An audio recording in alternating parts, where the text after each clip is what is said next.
Alas takas. No puoli. Tohka. Hei.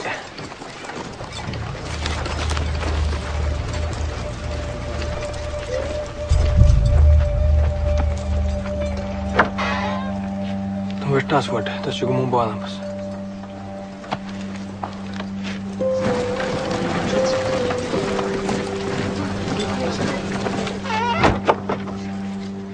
Oron teko aini mintuu vaikkoillen toppe.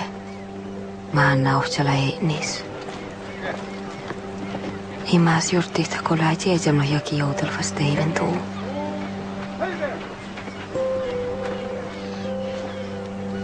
Ton toivotta pukte muu. Tuo ei niin. Mutta mun innan toppe.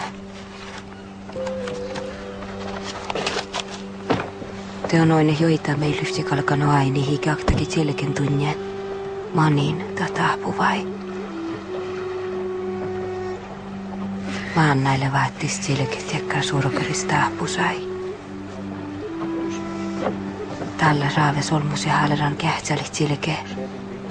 Vai muistaa ja ihmirtat. Sähtäätte muisteli viitää se poko iesinle shaht. Mä muistan huipuudes kohta hälkkiin. Orun einteko toutamin puolles ja koruuris. Tälle laaviin huitaoja aktoja routtas. Ahtää laavi lohpiri pohtii, mutta tahpas viessuu keesuu hiisusakka.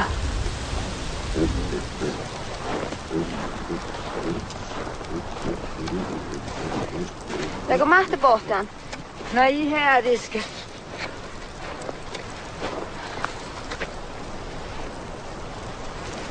Halu häkäs on talvidjst.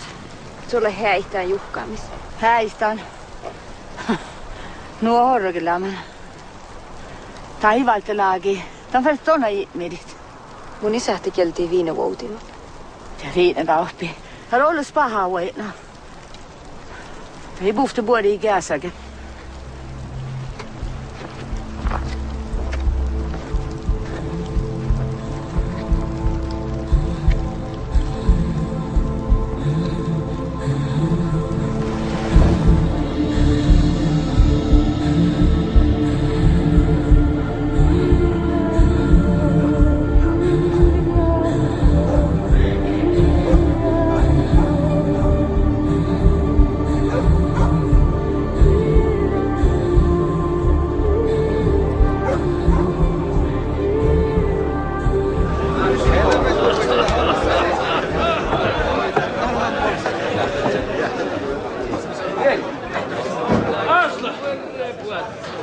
Mai, mahtaa lämmin on chala juhlukalle. Mä flyttar in här. Vill ikke hjem.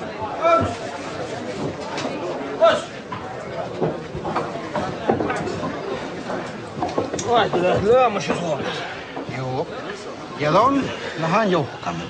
No, otan huonna jotain häikiä. Elle koleen elämät. Joo, ja se kalla nuorra laskmiseen. Joo, saas löi maaresi. Otan jällukoja. Ellä kalle alun pirkki. Maiste. Talmo ruuti.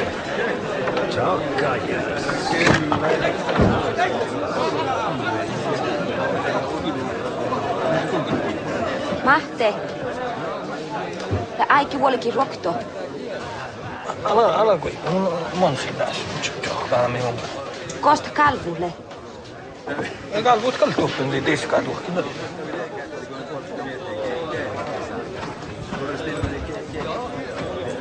Mun pohtin vitsi kalvui. Tälle Charlie teikkä.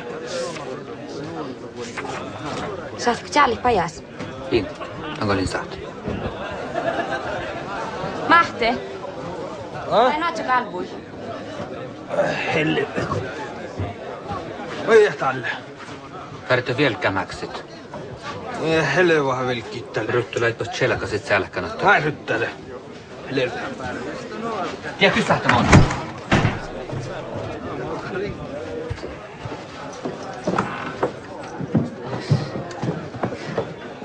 Vad gör de här? Där tar jag hand om. Du måste skriva svaren. Mattis, kom. Ska jag visa dig boken. Vill du titta? Vi ser vad Mattis har fått här. 10 kaggar. Och 12 speci. Det är 4 fullvuxna djur. Mer än så får ingen krita, det vet du. Så du nekter. Såna är reglerna. Så. Ta hit skrottarna imorgon. Så skriver vi upp dina varor. Monan ruokitut. Mun etseni, Kalli. Mä. Mä oon aldrig renkapaira kuin se. Bukt! Han tar varen.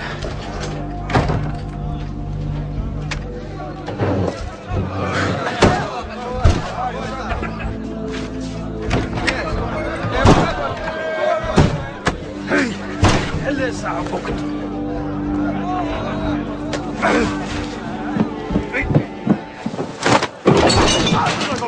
Perkkala toi sahta muu palleksi solkus.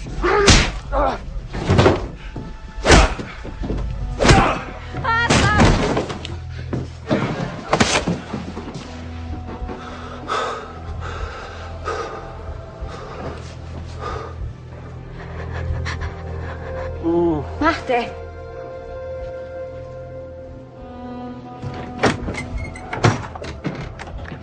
Hur som sker det? Ja?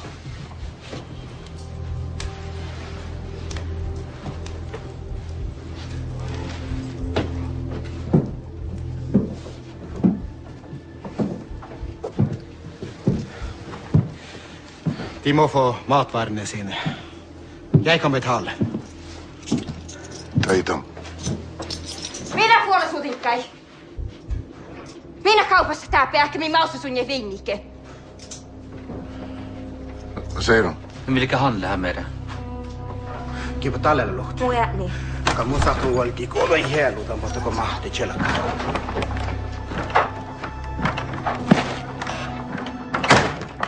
De vill inte betala. Hun vill ikke betale spritgjelda. Ja.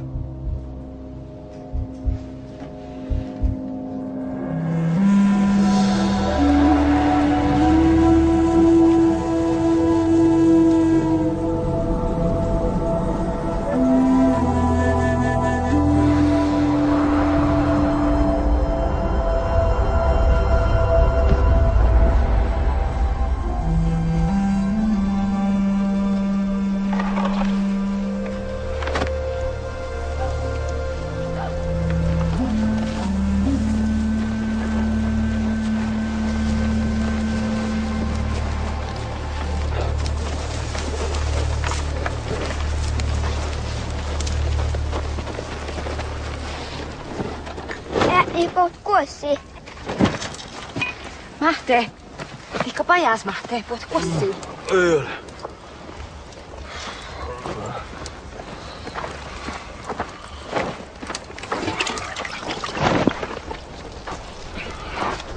Puoli päivi. Vielä. Mun välitän vallit mua tehdäkään.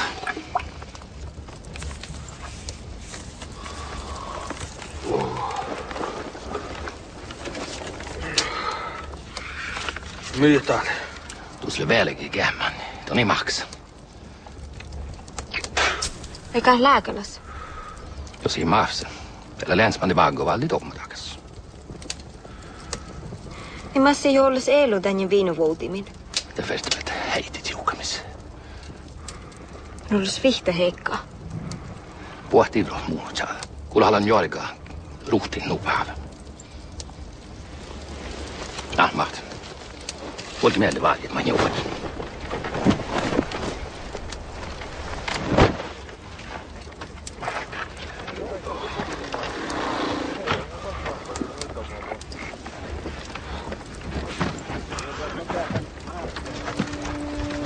Mä voin mältä. Skynda på. Nu åker vi.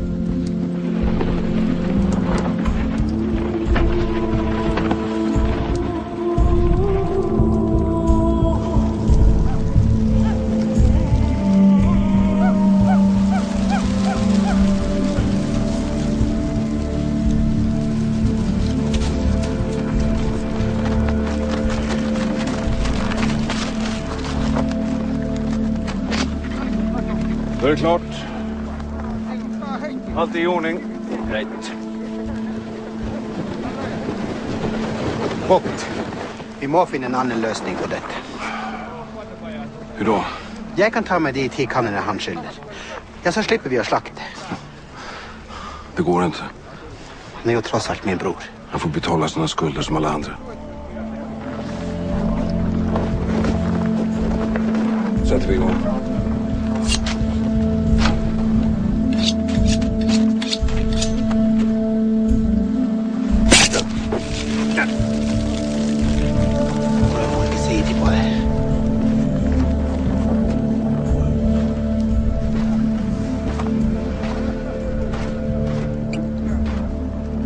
Skål för våra goda affärer.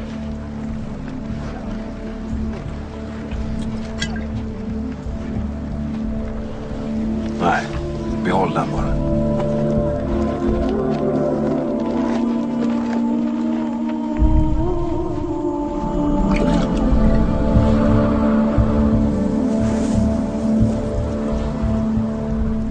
Täältä vatsi halp skalpuit õppe Karasavulis.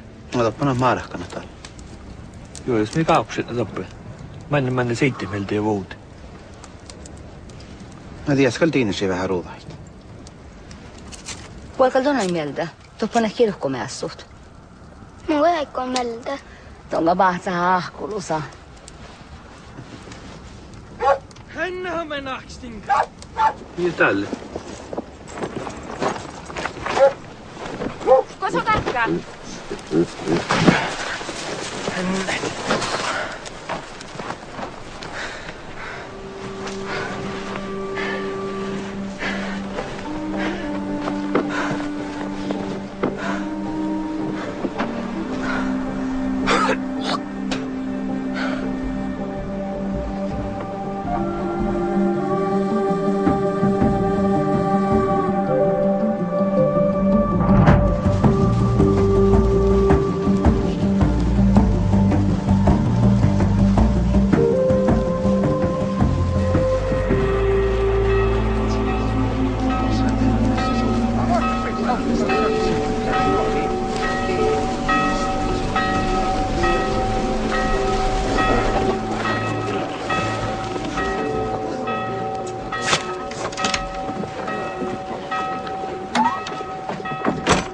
Ja, stänger du?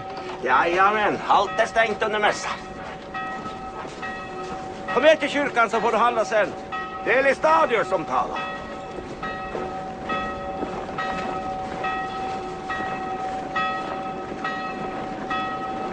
tälle stengimen, tälle kirkkaikki täällä. Stenkas tälle. Lähtee. Tälle kärsounnon. Viso kaupille kittää viimanna kirkkuun, volko näivää vähän lekkana. On. Mä oon nyt liikalla mun patsan taas.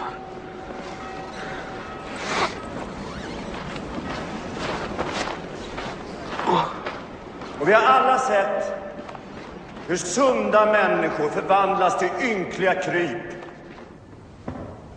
Sån makt har djävulens piss. De super tills de stupar. De kravlar runt på alla fyra som galna medan vidriga ormar tränger ut ur munnen på dem och deras fruar och barn. Släpar hem dem som döda slaktdjur. Och de säljer sina fetaste djur för brännvin. De till och med skär renar för brännvin. Under ruset så gör de allra mest vedervärdiga handlingar. Men det finns hopp också för dem. Det står skrivet i den heliga skrift att kroppen, det är den helige andes tempel. Så ta vara på kroppen, Guds tempel.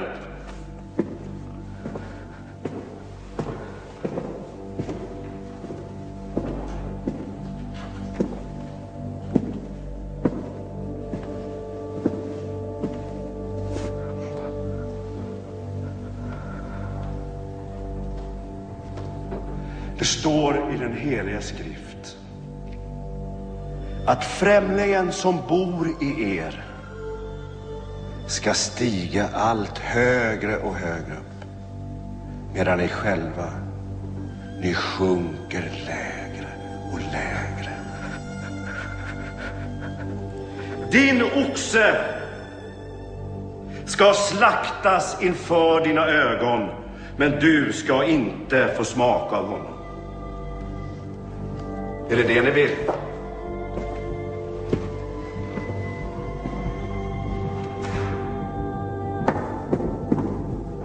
Vill ni ruttna bort som asätande djur på en sophög? Vill ni ruttna bort?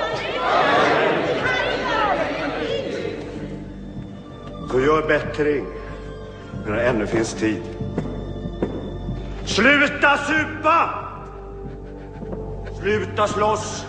Sluta ljuga! Sluta bedra! Sluta med alla avskyvärda handlingar! Gör bättring! För du ödelägger dig själv och det dina och dina efterkommande. Så res er upp ni också, gå till era nära kära. Be om förlåtelse. Be om förlåtelse.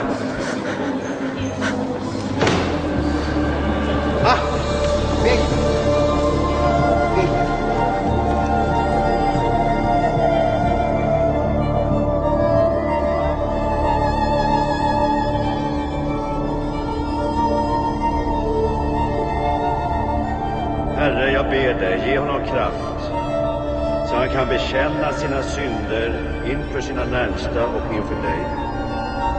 Så hans själ blir fri.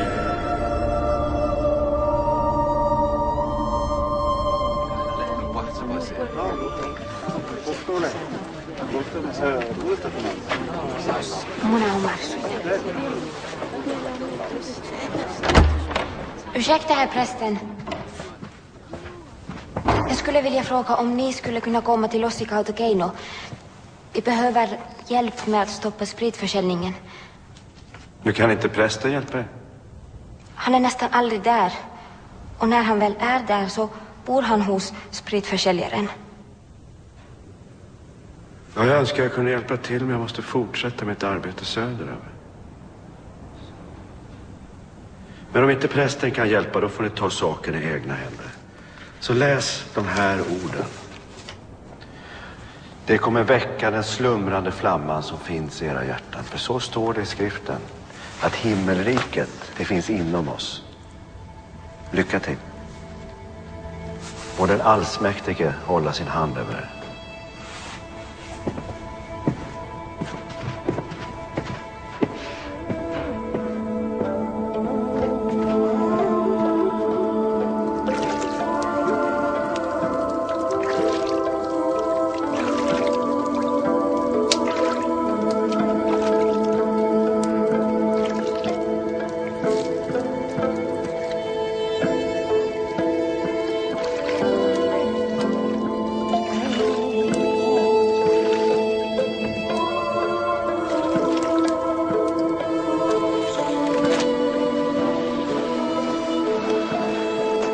Aslakas. Vai. Makalla panaachimelde kodoi. Sait pääs kompivelain. Joo.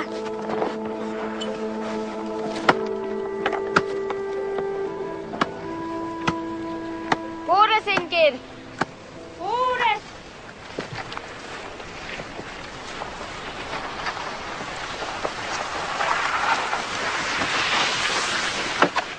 Mie tuusle. Tapsis vähki hitsi kodui häälu. Mani, No, mun noktu elulut. onko vastasle? Tällä aikamana markkani hirveän ollen.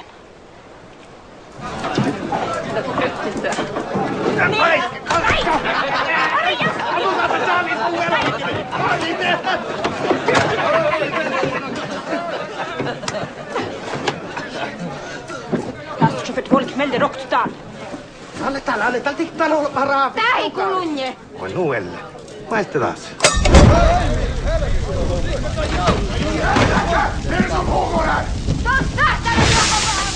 Hei, te voutimme vingia ja proutat vellistämme vuostain outtaa. Tälle seuraa tuohon voinaa. Ja se niillä tuli tuolla. Varentäjä!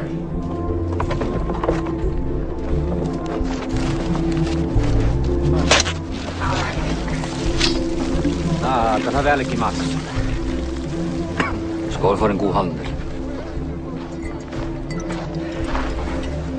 Heiti holmui mirkkui puktin.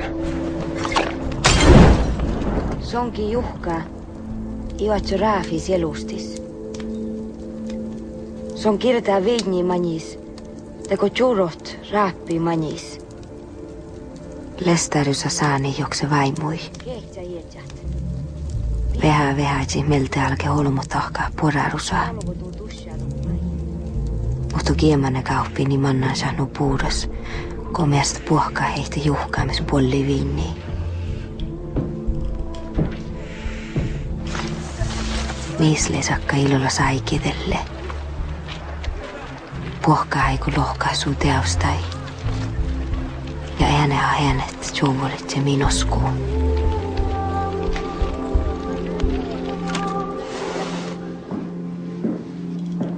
Ingen annan som varit här? Nej. Brukar vara fullt vid den här tiden. Peder. Har Mattis varit och hämtat sina varor? Han har varit i Karesuando och sett lyse. Va? Han är frälst. Det är den där jävla prästen Lestadius. Folk blir som tokiga. Det är med fan på att kärringen som försökte bränna ner huset är frälst. Det är hon som spred budskapet. Vad säger du för något? Det är Elin som spred budskapet för att hålla folk under kramboden.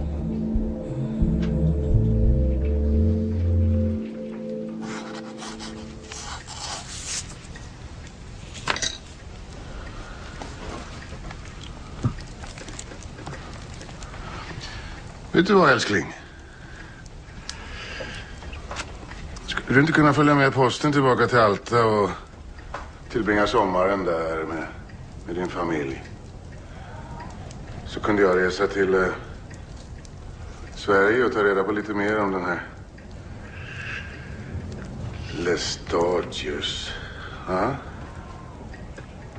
Jag tror inte min fetter kan hjälpa oss med detta. Det är hans jobb. Vi mister kundene, Karl Johan. Hvordan skal vi klare oss da? Og hvordan skal det gå med handelshuset? Det kommer gå alldeles utmärkt med handelshuset. Koster å bygge, spesielt i Alta. Jo, men Fanskapet ska inte få hindra oss. Vi ska inte fastna här. Jag har lovat dig att du ska få komma hem till din familj. Vi ska bygga vårt handelshus. Där ska vi vara. Det här är bara en mellanstation. Där ska du bli madam. Det kommer bli det vackraste, största handelshuset i hela Alta. Där ska du basa. Där ska du gå omkring. Jag har lovat dig, så ska det bli. Så. Därför måste du hämta hit Holmbo. Så vi inte mister intäkten.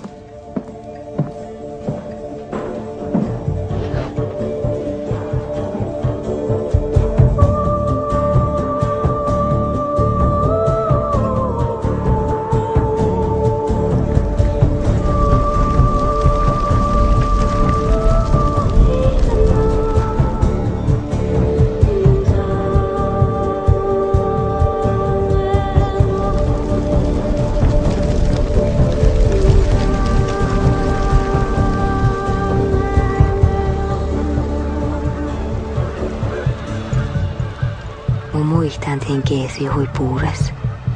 Ne järnomaas liekkas. Päiväs päihti virra janturi jaatti mikke toivaka pora haikkiin.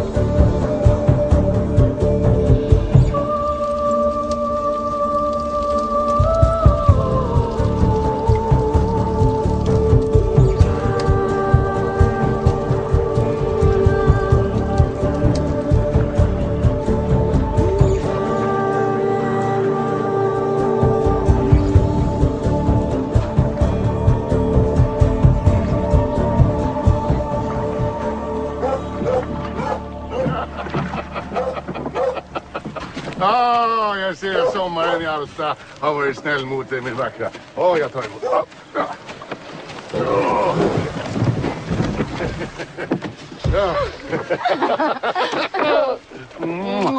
Mina ragazza signora. Så. Holmbo! Min vän. Så upp i världen. Det här tar jag. Så.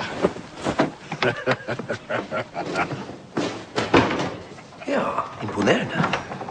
Större än jag hade föreställt mig. Men ingen kunder. Nej, de flesta är nere vid kusten med sina jordar. Så ser det ut. Hej, Annelise, hej. Har det varit en travel sommer? Nei, det har stort sett bare vært meg, og det har ikke vært så mye folk her, så vi har vært alene stort sett. Jag kan ställa brickan där.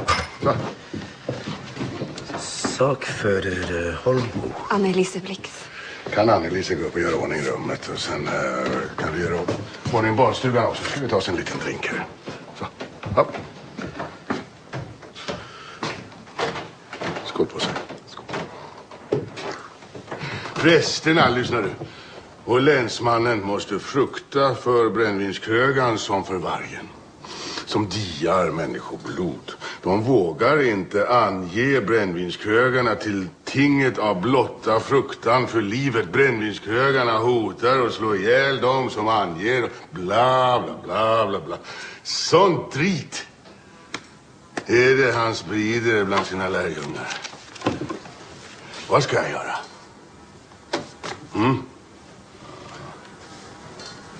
Starka ord mot handelsmännen i detta.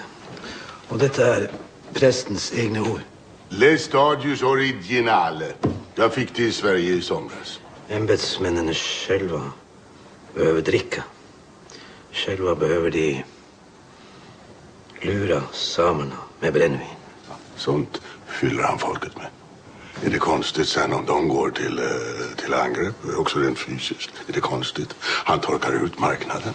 Det har till och med gått så långt att han har fått svenska myndigheter att förbjuda handel med alkoholhaltiga drycker upp i Lappland. Men slik kan han inte göra här. Fanatismen sprider sig som en löpeld.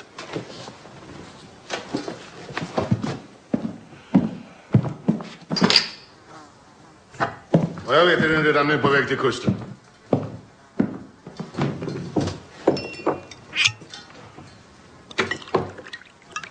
Vad ska jag göra?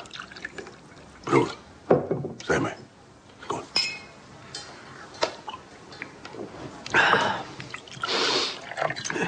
Detta strider ju klart mot kyrkans lära. Du må lyssna på mig. Gå till amtmannen med detta. Förmå För det handlar om mig och min familj. Gör det för mig, bror. Skål. Skål. Tack ska du ha.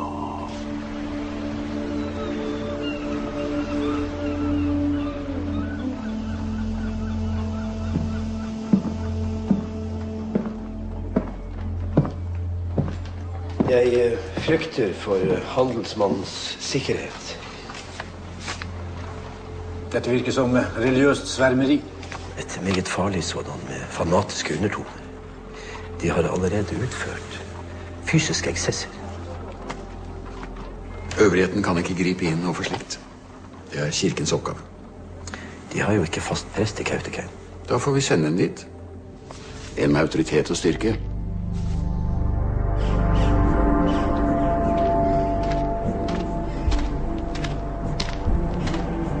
Tempel, Ike kirkku. Talletusse viessuman olomo kierralle rahkaran.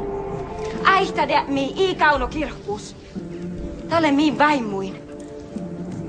Vasko tälläkis lohkaa nää?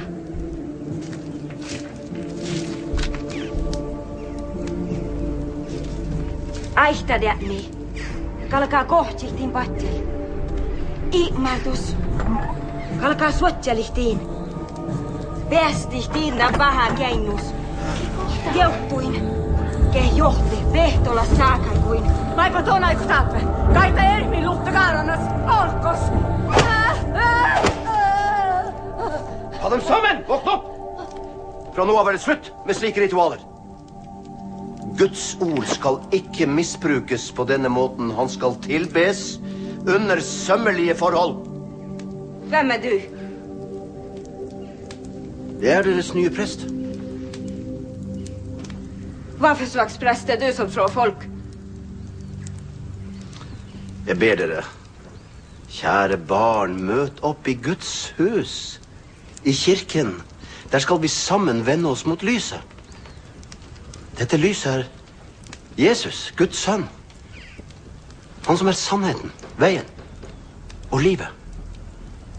I hans evangelium brenner det glade budskap. Ikke i vårt skrøpelige kjød.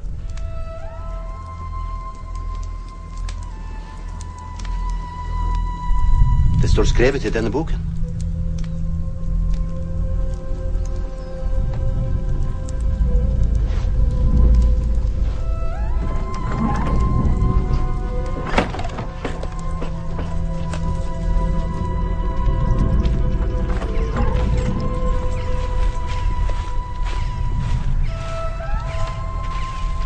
Nabaha vuonen vie su dieluskekia su hakaronasa.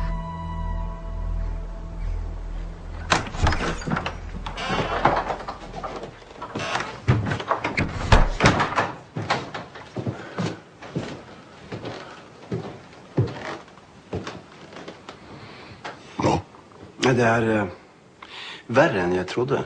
Forvirrede sjeler i en primitiv åndelig rus. De bruker Bibelen som fetisj. Ja, man skulle ikke tro man var i et sivilisert land. Nei takk, jeg må komme meg til prestegården. Prästen är så välkommen att stanna över här. Maten er klar. Ja. Ja.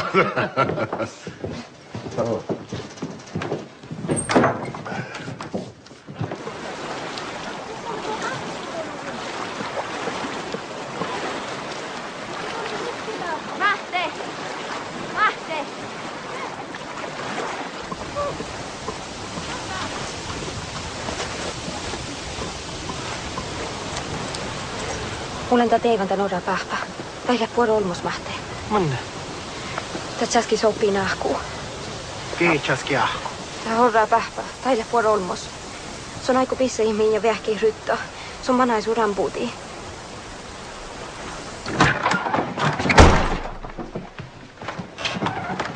Rutt!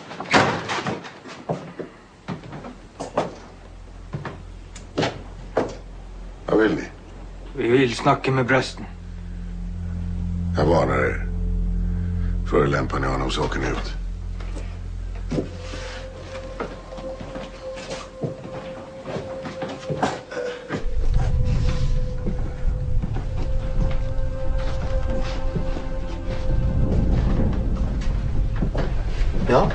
Hvorfor angriper du folk under en kristen forsamling?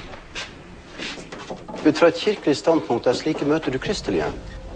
Ukristelige? Det er min plikt å stanse sånt. Jeg trodde din plikt var å hjelpe oss. Jeg er jo her for å hjelpe. Ja, men så stopp spritsalget da. Men det har jeg dessverre ingen myndighet til. Ja, men Lestadius har jo gjort det. Hvorfor kan ikke du også gjøre det? Fordi jeg følger norsk lov. Hvordan skal du hjelpe oss da?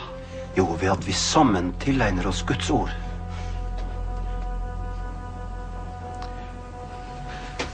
Så kom på møtene våre. Og bruk ørene I stedet for stokken.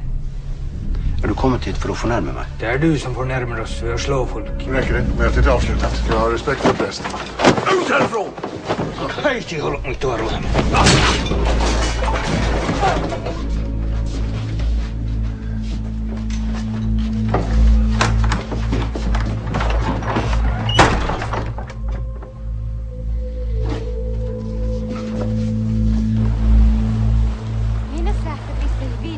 Viemannaan kirkkuiteko pahpa kaipiri.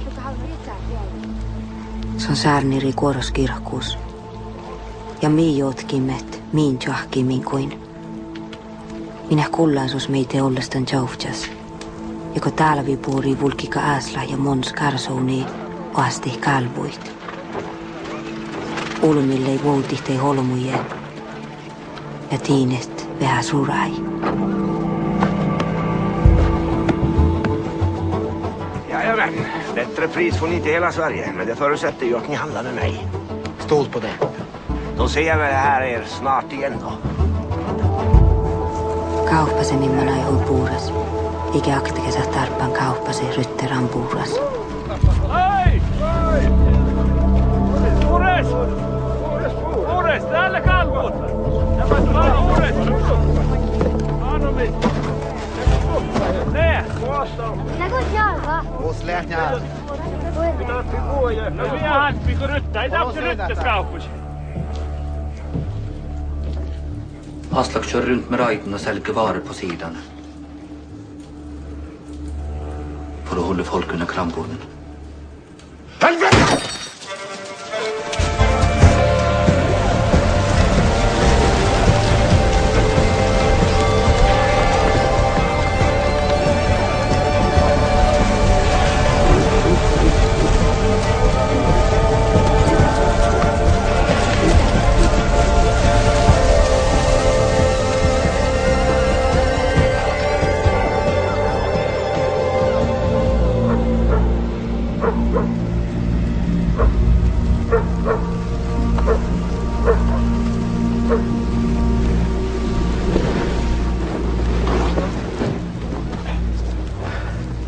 Miele. On färre vuolikin mieltä. Toi mai. Asla ja Monsa. Mitä puhua? Te lähtee pahpa suhtatan. Tänne fästbettet. Järhuvut. Det går jag kommer sagt manjelvalt. Vi kan aina millä itse johkin. Ville tuotteri johtaa.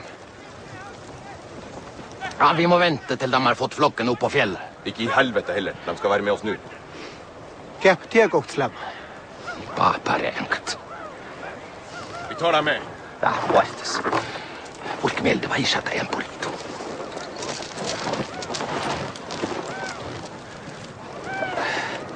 Ja mikille tikku. Volko kollo mait haiko pahpa. Oi! Alla vet helo jocks. Tässä ei me alla fast rockluot.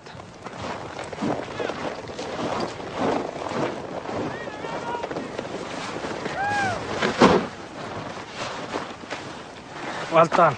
Vaarun helloi vielä. Kalman vaaruan.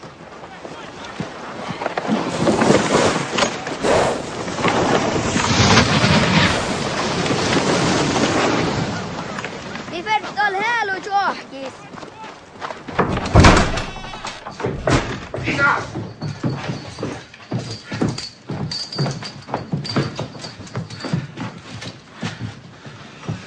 Som talsmann for svermerne må du I varetekt.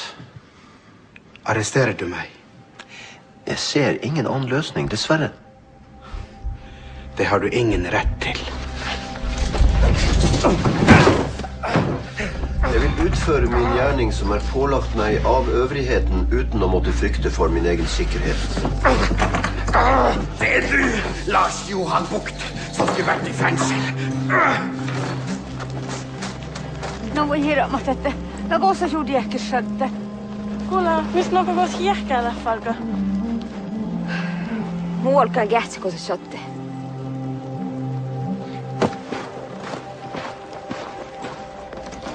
Du är ingen åndelig veileder. Du skulle hjelpe oss. Men så arresterer du uskyldige mennesker. Alle nada javoha. Mosahti milo.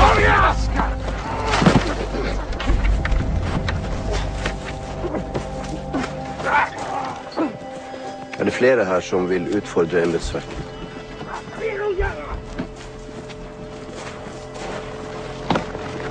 Tuo haittaa.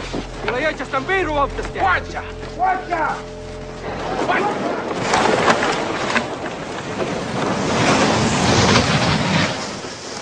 Heretter vil jeg se dere alle I kirken, hver søndag. Og jeg vil ikke vite om noen fanatisk møtevirksomhet. Fra nå av vil slikt bli straffet.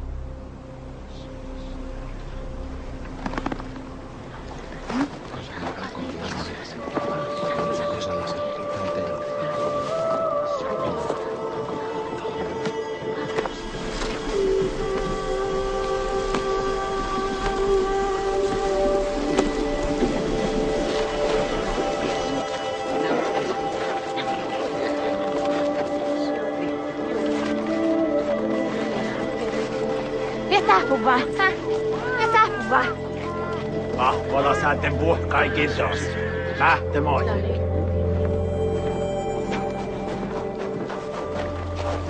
Varför har du fängslat dem? Stör inte präst. Vi måste flytta flocken. Vi klarar oss inte utan dem. Så, mitt barn. Ro deg ned. Kom.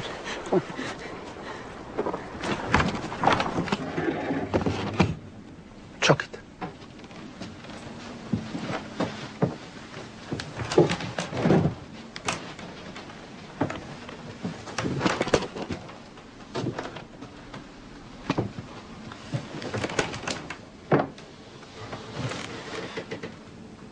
Lääkotus joka meitä juttu tohtastit. Olen paluun. Paluun, että min massi holles elu. Viisos tammas min eli. Piuttaan tuu väimustan, vähkemiin. Minä ei laa unnaan. Minä pirket olla heilu jahkin ilman jouttui. Elu pohtaa pirkani mehtää tuotteri. Nautti pohtita porraa. Jeg har også min flokk å passe. Den spredt for alle vinder. Og jeg frykter for ulvene. Dag og natt. Jeg får ikke ro før den samlet. Hjelp meg. Hjelp meg å samle flokken. Men förstår du inte? Männen måste tillbaka nu. Idag. Det hastar. De på vei til Alta. Ja. Og der blir de til dere venner dere til kirkens lære.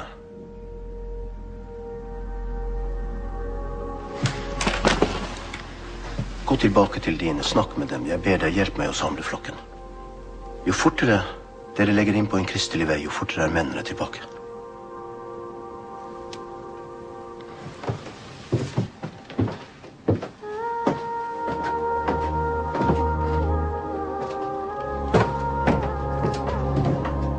Försvinn.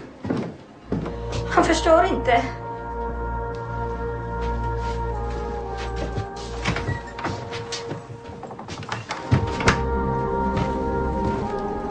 Hej!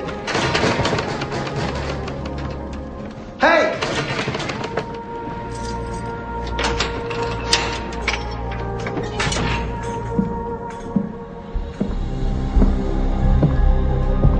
Jeg vil vite hvorfor vi er her. Dere har ingen rett til å holde oss her.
takaisin, mutta relpi saadaan takaisin.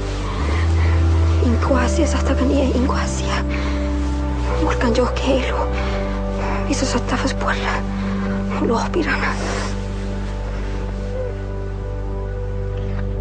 Olmos järäskä kole heiris muhtuu minuun luotte suhtaamme maannai. Ähtiehtäämme kalkkaamme tahkaa. Vähpä taivomi piehtelemme mannaa kirkkuinu, kun olle kaipiri ja tanini loihtaa minulla mui luovos. Mutta miisillen tilli mannaa tohko. Mi ferhtiimme kähtseli johke heilu. Kaunen pinnaa totteres, mutta johtihtiinen aktoilla halki.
Herrens ånd over meg, for han har salvet meg til å forkynne evangeliet for fattige. Herren har sendt meg for å forkynne for fanger at de skal få frihet, og for blinde for at de skal få syn, for å sette undertrykte fri, for å forkynne et nådens år for Herren. Slik lyder Herrens ord.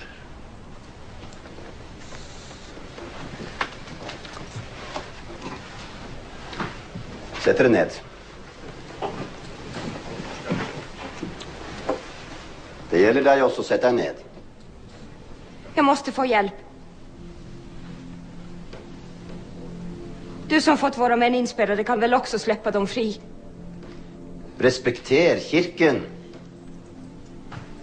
Jag ber dig om hjälp i Guds namn. Hvis du ikke har respekt for Guds ord og for en hellig gudstjeneste, så må jeg be deg forlate kirken. Gud bor inte i byggnader av trä och sten. Det står i Bibeln. Hvem er du som spotter Gud under en hellig gudstjeneste? Er du av djevelen? Det är du som är djävulens präst. En hycklare. Du läser upp skriften men handlar rakt motsatt. Var det nok?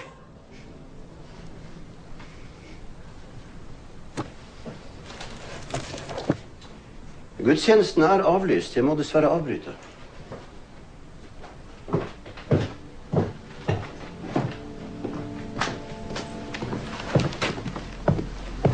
Dette skal du få svar for. Men du vägrar ju att förstå!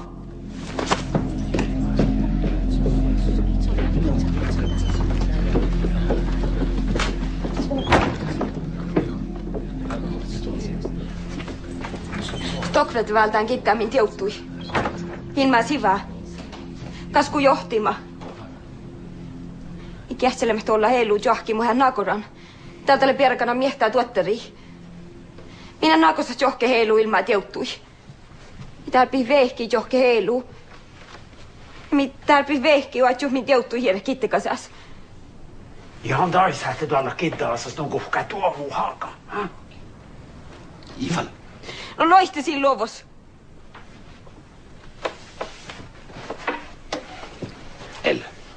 Gaiblan eisvallit luitsin takain.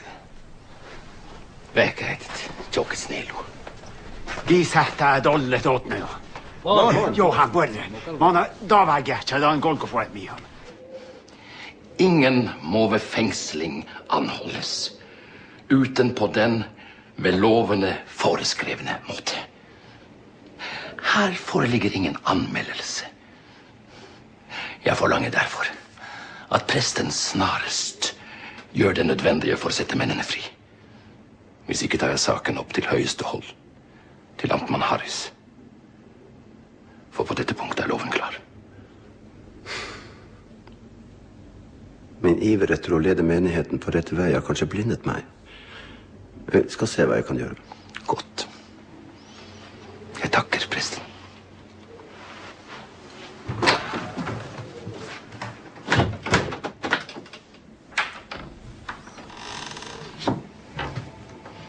Länsman är alldeles uppenbart drabbad av galenskap. Vi åker till Alta. Måste vi agera snabbt.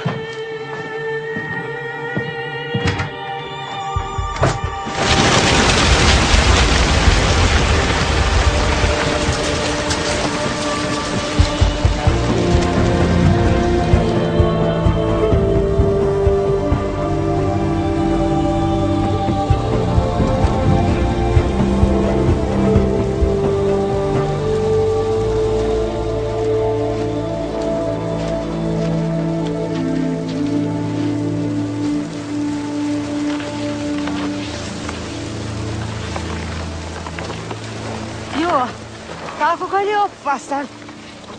Tämä on kyllä vuoden vuohtunut. Tämä on kyllä pistosta.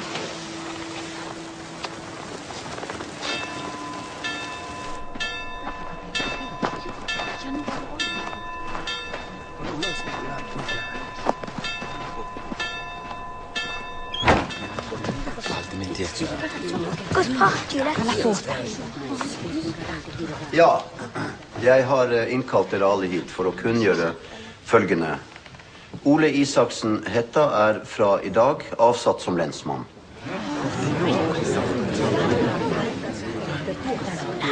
Ny lensmann blir i hans sted Lars Johan Vogt. Ja, dette er øvrighetens avgjørelse, og jeg vil be dere respektere den. Hva med de som dere har tatt til fange? Ja, fangenes skjebne ligger nå i deres hender. De vil bli frigitt. Så snart forholdene her er kommet inn i siviliserte former. Hva er det som hender? Øvrigheten har fattet sin beslutning. Det må vi jo alle respektere. Har du berettet sanningen for dem? Selvfølgelig. Beskylder du meg for å lyve? Hur hade du annars kunnat avsätta länsmannen? Hva mener du nå? Lensmannen må få sin stilling tilbake. Og mennene må settes fri.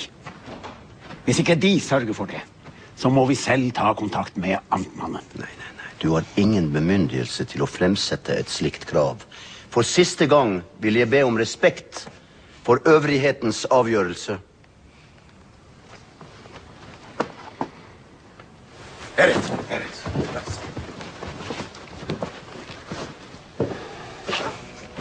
Dalle mi tjahkanat skolasto.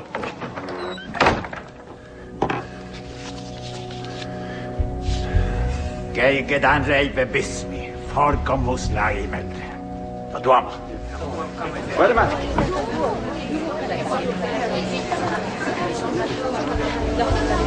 Bismake det er klart.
Det är stor ära för oss att biskopen så sig tid till att visitera här hos oss i ödemarken. Det er mig, der takker for invitationen.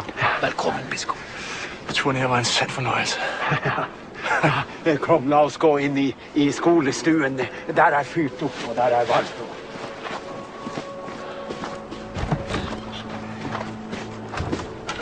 Verden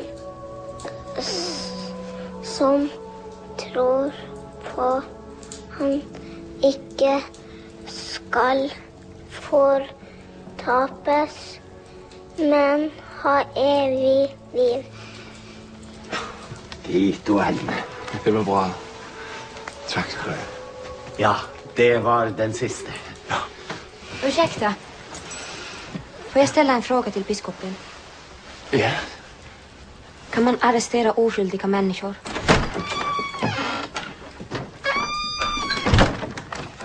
God dag, biskop Jul. Beklager at jeg er litt sent ute, men jeg så ikke at biskopen hadde ankommet. Det skal de ikke tænke på. Goddag, Stockflet.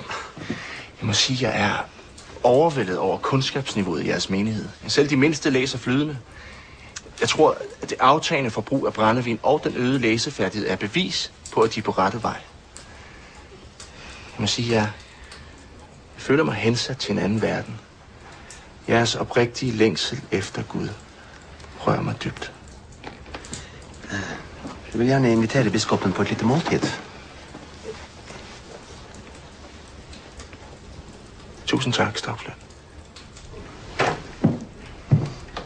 Eftersom de har været indespærret så længe, uden at have været for en dommer, så vil der utvivlsomt komme et retsligt efterspil.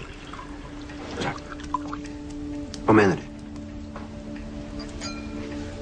Ja, hvis mænd frikendes, så er der jo nogen, der skal stå til ansvar for den tid, de har tilbragt i fængsel.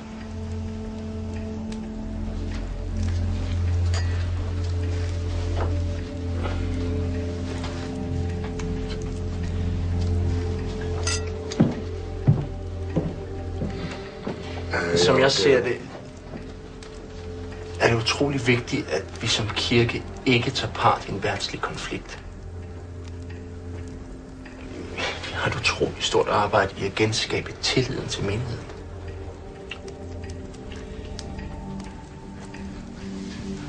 Ja, jag tror att det kan vara så att biskopen har blivit förledd att se det troende med förblida ögon. Det kan vara så. Jeg er helt enig med deg, Merut. Og herr biskop, jeg har jo vært her en tid lang. Jeg har sett fremveksten av denne utenomkirkelige bevegelsen, og ja, som herr biskopen sikkert vet, så er slike bevegelser til stor skade. Ikke bare for kirken, men for selve menigheten, med sin fanatisme.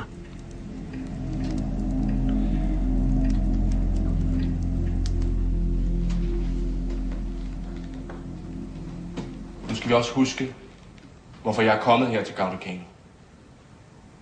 Jeg lover jer, at jeres mænd vil komme for retten snarest muligt, og de der vil få den samme behandling som enhver anden borger i dette land. Men jeg beder jer indtrængende om at respektere rettens afgørelse, hvad end den måtte være. Og så tror jeg, det er vigtigt, at vi ser fremad.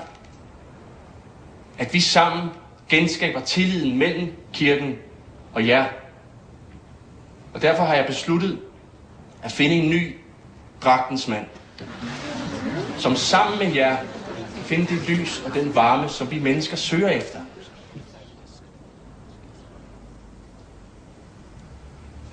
Stockflet vil derfor blive afløst af en ny præst, som vi kommer til så hurtigt som muligt.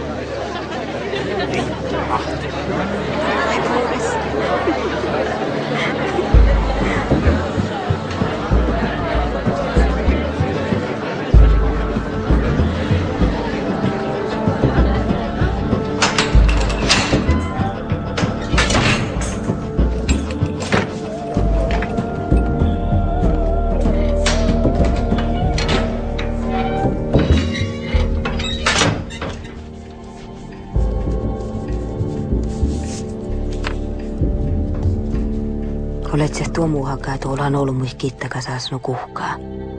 Sahte ietse sattaa laaka vollai. Aasi sattaa sikkiä tehalas. Ei tuu me heirai. mutta ietsä peessä luvos. Visoi lehnu kolmas toivo. Tan ferete muihtii.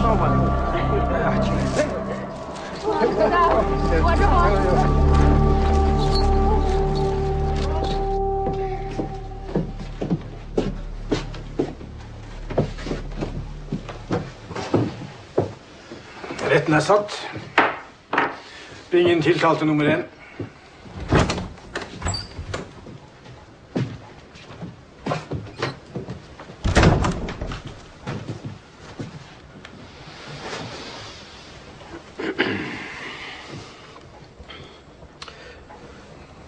Forholder det seg slik at de angrep presten? Det var ingen angrep. Det var heller som en amper diskusjon fra begge sider. Og hvordan opplevde de situasjonen? Jeg ble regelrett overfalt. Tiltalte grep meg i strupen, kom med trusler mot meg. Och de var vittne till handlingen. Ja, det var chockerande att se prästen bli påhoppad och hotad som värsta...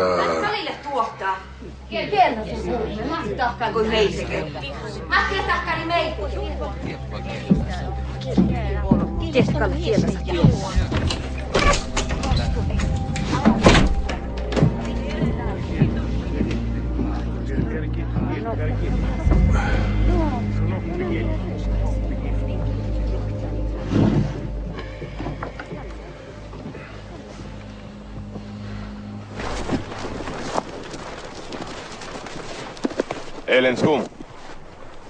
On kakatofkuju. Puole. Med en tøylesløs frekkhet jeg aldri har sett maken til, avbryter hun en hellig gudstjeneste. Og med en eksaltert stemme skriker hun til meg og kaller meg en djevel. Erkjenner de å ha kalt presten for en djevel? Jag kom för att be om hjälp. Alle som är här kan bevittne hennes ord och uppträden. Hon avbröt gudstjänsten och kallade prästen för djävul. Förstår ni inte?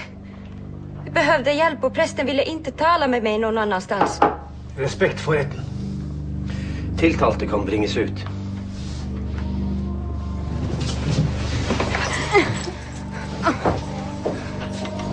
Domsavsigelsen vil kunngjøres om 1 time. Retten er hevet.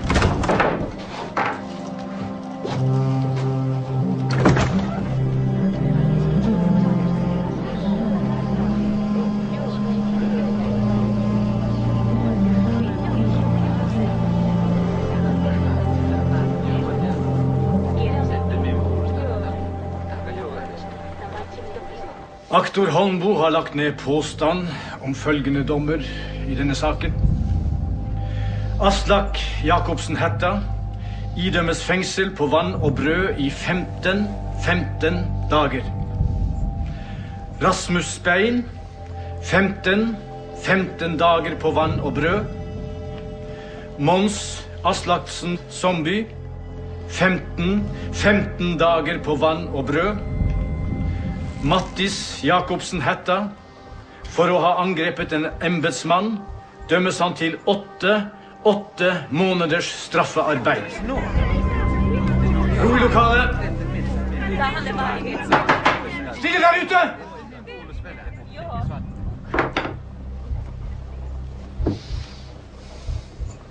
Ellen Skum for å ha avbrutt en gudstjeneste og for anstiftelse av opprør dømmes hun til straffearbeid i 1 år og 6 måneder. Transport av fangene vil skje umiddelbart. Retten er hevet. Vad ska jag? Du skal i varetekt til Alta. Till Alta? Der vil det bli avgjort hvor du skal sone din dom. Vem ska bassa mitt barn? Er det noen som kan ta seg ungen? Han ska till sin mormor. Hvor er hun? I sidan. Mor må få bringe barnet til sin bestemor. Det er i orden. Bukt, eskorter dem. Fangen må være tilbake i dag.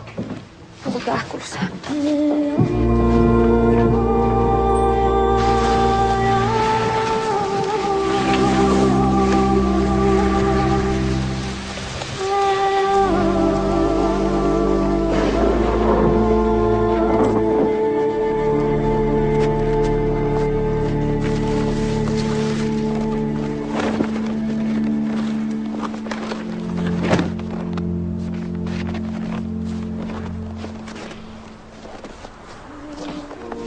Kuka sen barfas ruoftulutta?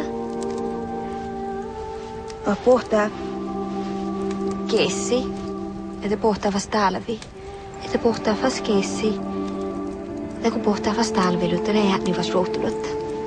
Muahti pohtaa oluoutalta. Ja toi Pirke Pähtika leilui. Kom nu, vi ska åka!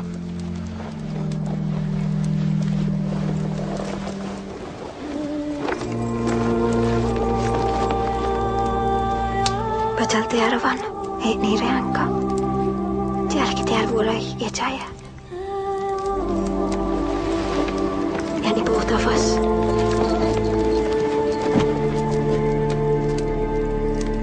Sätt dig i den mittersta.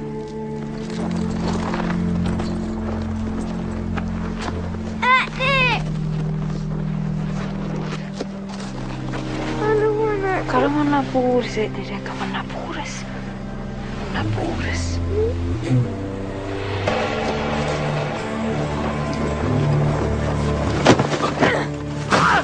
Helvete, Viggo!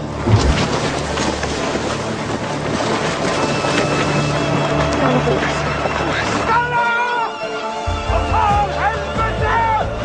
Få tag på körrenaren! Men flocken är en mil vid Sunna. Helvete!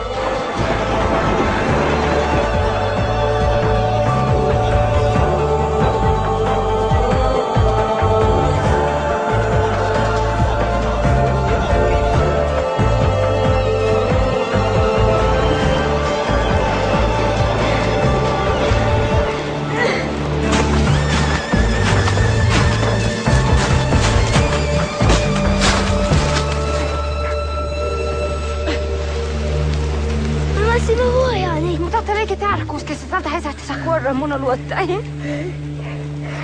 Jo peiska kalmako. Hei, mitenkä. Vi fant den på den andra sidan av vidda. Ingen spår. Och ingen i sidan har sett henne.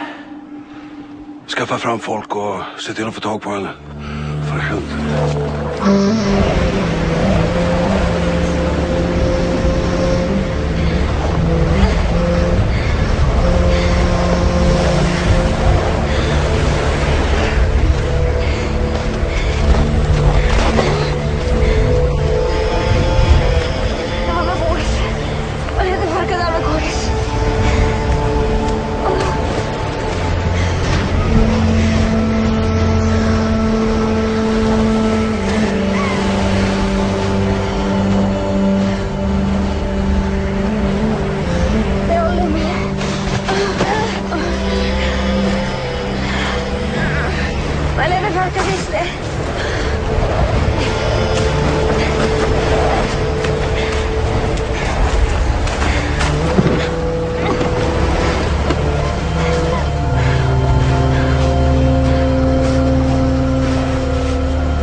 Bukt.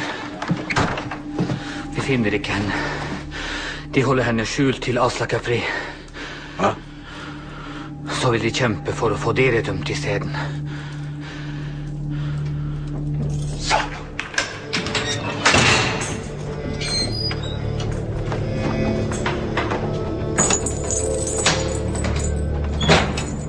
Asla. Valtavara muemis ja maanas. Mun lohpita.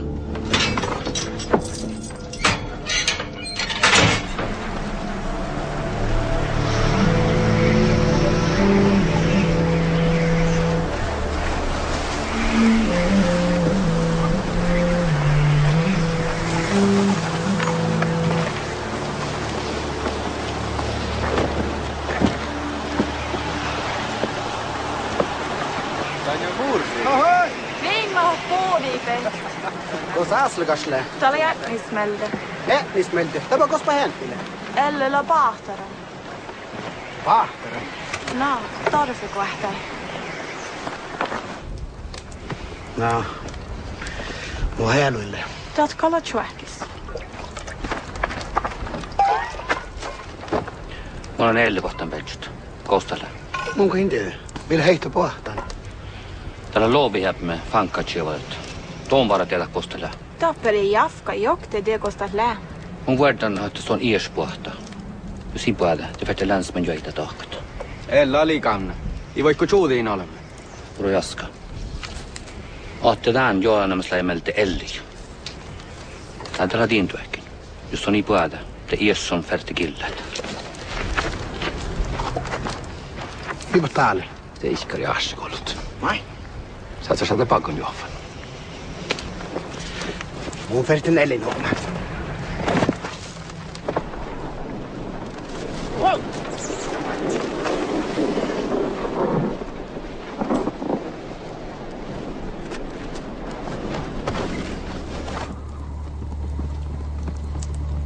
Sun aiko pakko juova muelu. Maaksun nasikoluina. Mun jahkenta meidän nurimmin puhkais sämmelätse. Että Suomi siitmirtyhti. Kan miiko ei vähkeituu? Tai jää puhasla. Tällä hilää mankase, millä hilää unnaan. Pohti seiti ihtin. Kan mi suotseli tunnu. Ja äälu mait. Tämä anna puudeselle.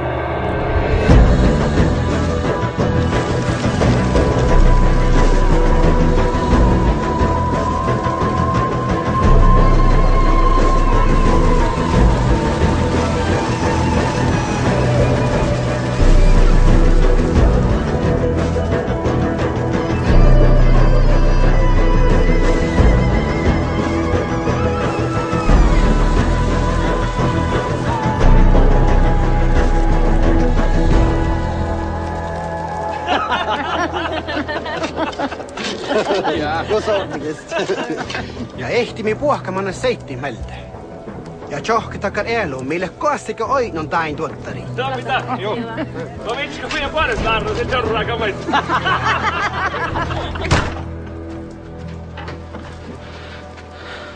De slår sammen klokkene. Jeg tror det er over 1000 dyr der allerede. Vad säger du för någonting? De vil beskytte Ellens dyr. Jo større flokk, desto vanskeligere det blir å finne hennes dyr. Hur många djur kan de slå ihop då? Sikkert over 3000, og da blir det vanskelig å finne dyra.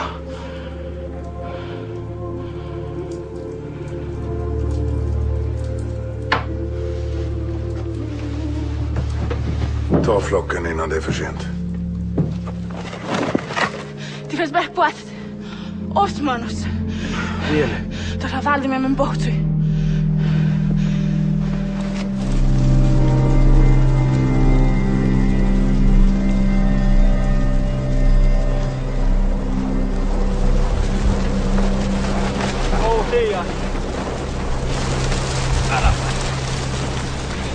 Siellä rivi.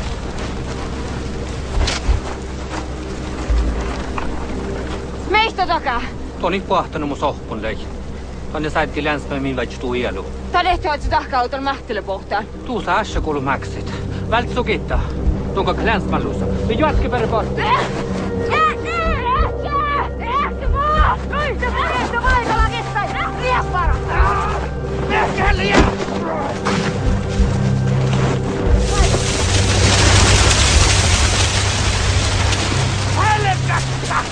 Vehke sunnu! Vai ärtmi tuu vahtsili astat. On pukta lämpöhtä tehtet. Mut ollut kärkän. Ja tiedä, puhkelek tuppehallun. Kallika pöt mäksit ässikului. Tuon majasta. Eihän me sähtä narru. Tässä västä tahkojuoka. Mun ruumi massiivis on mimmislee. Mi olikin koutukeinäkin.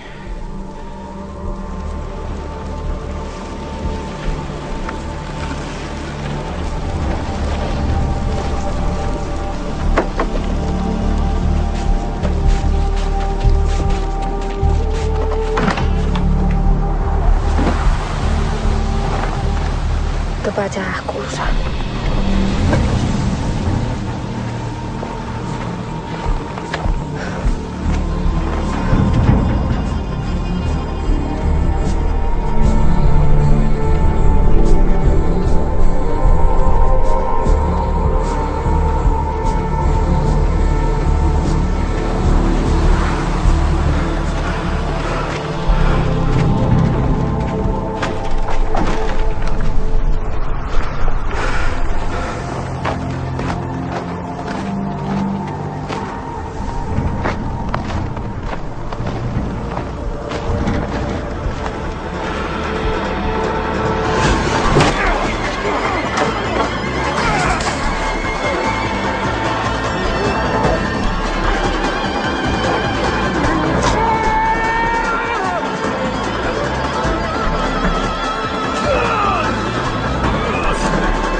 Lelossa juurti ahtakolla olles tiesemo jakioutol peesen tuuvasu aini. Kittakasaas juurtiin tuu johki päivä. Tiedän jaskori. Ahta aktakin aikon huumaa tahpusai pirraa. Muhtunaisi pirrailla vaattiis huumaalla älki vajaltuhtii. Mutta jaaviis vuotta ei tualvumin viitasepot. Verte huumaat. Kähsäli hiikmirtit. Vaikka muhtumin eilin pisana. Ja taivooru jauhkan.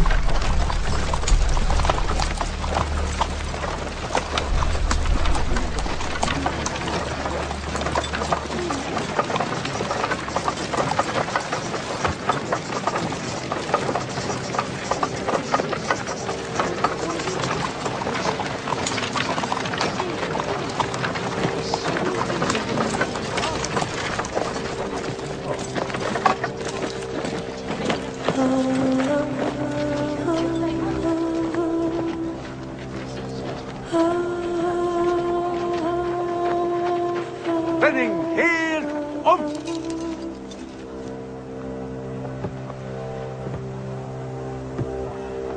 Og hovedmennene som stod bak denne ugjerningen var de to ulykkelige, som i dag skal dø ved skarpretterens hånd, som et advarende vitnesbyrd om at Gud ikke lar seg spotte. La oss derfor gjennom daglig anger og ved troen på Kristus forberede oss for den alvorlige time, da så vi skal tre frem for hans trone. La oss be med hverandre og for hverandre, og la oss spesielt i denne høytidelige stund be vår kjære far i himmelen om å forbarme seg over disse våre to ulykkelige brødre, og be om at i sin siste stund må komme til å erkjenne og angre sine synder.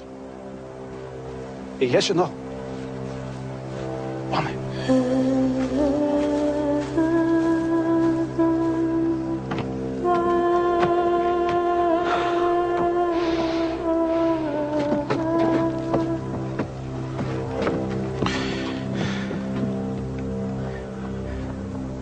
Angrer du av hele ditt hjerte, alle dine synder, og spesielt den ugjerning du nå skal lide døden for? Nei. Vil du at jeg på Guds og mitt embetsvegne skal gi deg dine synders forlatelse før du går inn i evigheten? Det er ikke nødvendig.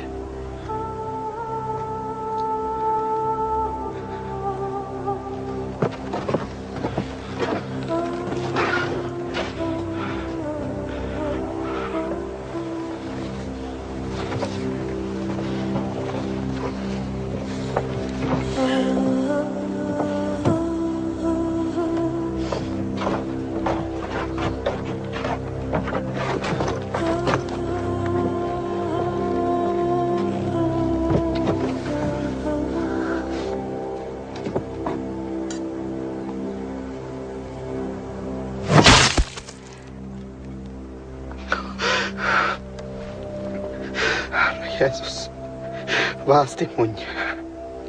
Manne mun innaa kokkaat.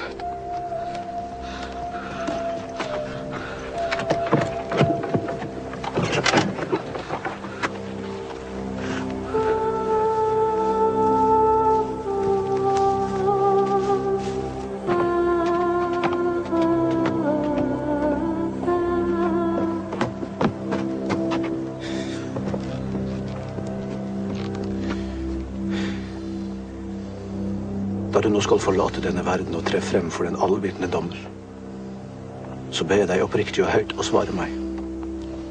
Angrer du av hele ditt hjerte den misgjerning du nå skal lide døden for? Jeg vil angre. Jeg kan ikke. Er du nå i Herren Jesu navn fullkommen beredt til frivillig å dø for dine synders skyld? Jeg vet ikke om Gud bryr seg om jeg er beredt eller ikke. Vil du at jeg på Guds og mitt embetsvegne skal gi deg dine synders forlatelse før du går inn i evigheten? Nei.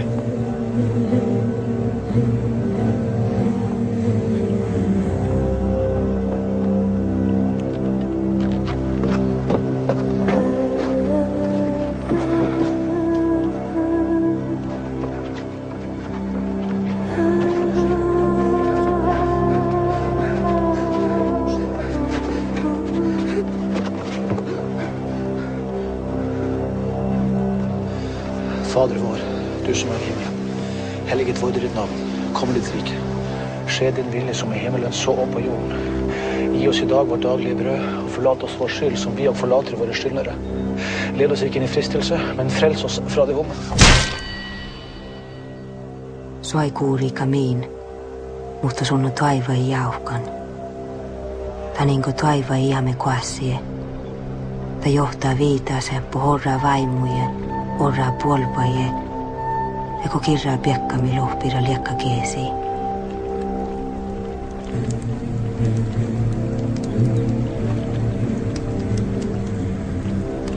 Vaikka soi massiika heikkas, teleko juokame ei sähtää sunnos vältiit, sunno taivaka. Ja tale meih tuus. Ja tämän kalkkaaliht on säilyhit.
Vega